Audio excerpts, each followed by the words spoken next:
Hello everyone. Hey Roy, got my jersey on. Got one question for you. How does a captain get his players ready for a game and motivated as a team? I think he needs to be very much in tune with what the team is trying to do. And then I think it's also important that the players feel that they can trust their captain, obviously hopefully look up to him, but most importantly believe that they can go to the captain with their problems and with their doubts and with their fears. And it's really a question of responsibility, I think, most importantly, and also making certain you're a good listener. Hi Roy, if you could pick one player from previous squads to include in your current squad, who would it be? One's tempted always to look at centre forwards, of course, and Alan Shearer would be an obvious choice, but also a guy like Brian Robson, I think, was a fantastic captain for England and a tremendous midfield dynamo, so I'd choose between those two.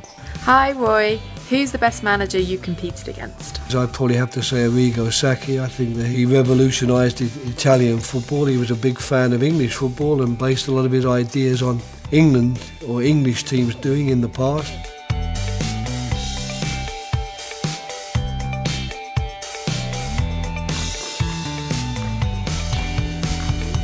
Hi Fanbot, 1, 2. Oh! Blimey Fanbot. Hi Roy, big fan. What's the strangest thing that's ever happened to you in a game?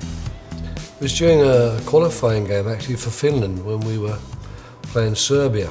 The game was held up for about 5 or 6 minutes when an eagle owl, which was apparently nesting in the stands of the Olympic Stadium, decided it was going to fly up and down the pitch and land on the crossbar.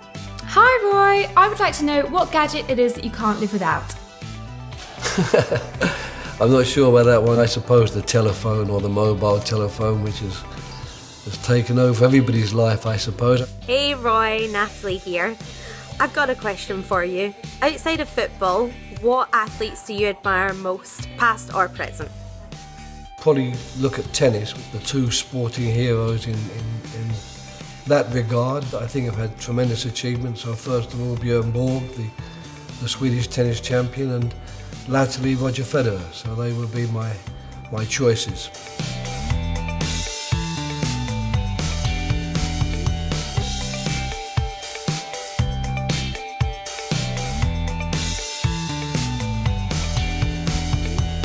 Hey John, it's Nikki.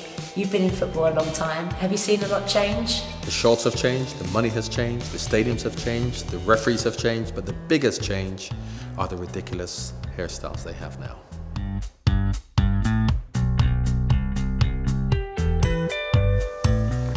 Okay, Fanbot, what's next?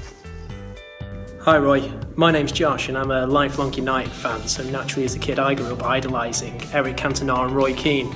So I was wondering, who was your favourite player when you were younger and why?